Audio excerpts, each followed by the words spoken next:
σαν άνοιξη να διώξει στα χιόνια, να τραγουδούν στα δέντρα πάλι τα ειδόνια. Ο ουρανός θα είναι γαλάζιος και πάλι, απ' το βορειά ως το πιο νότιο ακρογιάλι.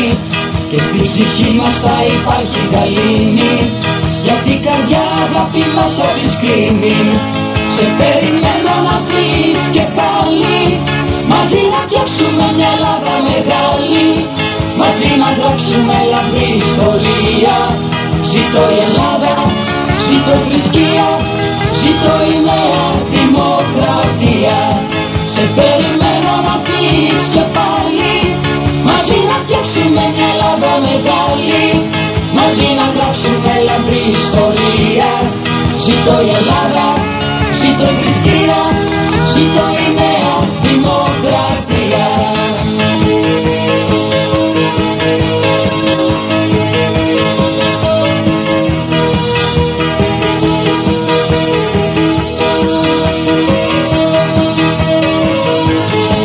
Εμείς το μίσος στην κακία ξεχνάμε, για το συμφέρον όλο πάντα κοιτάμε. Για μας τα χρώματα δεν έχουν αξία, γιατί πιστεύουμε πατρίδα θρησκεία. Σε περιμένω να έρθεις και πάλι, μαζί να φτιάξουμε μια Ελλάδα μεγάλη, μαζί να γράψουμε λαμπρή ιστορία. Ζήτω η Ελλάδα, ζήτω η θρησκεία, ζήτω η νέα δημοκρατία.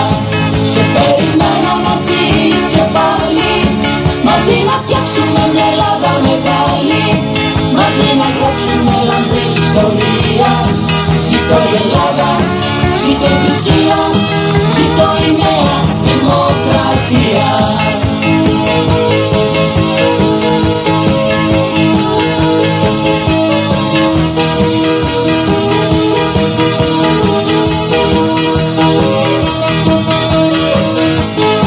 Σε περιμένω να έρθεις και πάλι, μαζί να φτιάξουμε μια Ελλάδα μεγάλη, μαζί να γράψουμε λαμπρή ιστορία. Ζήτω η Ελλάδα, ζήτω η θρησκεία, ζήτω η νέα δημοκρατία. Σε περιμένω να έρθεις και πάλι, μαζί να φτιάξουμε μια Ελλάδα μεγάλη, μαζί να γράψουμε λαμπρή ιστορία. Ζήτω η Ελλάδα, ζήτω η θρησκεία, ζήτω η νέα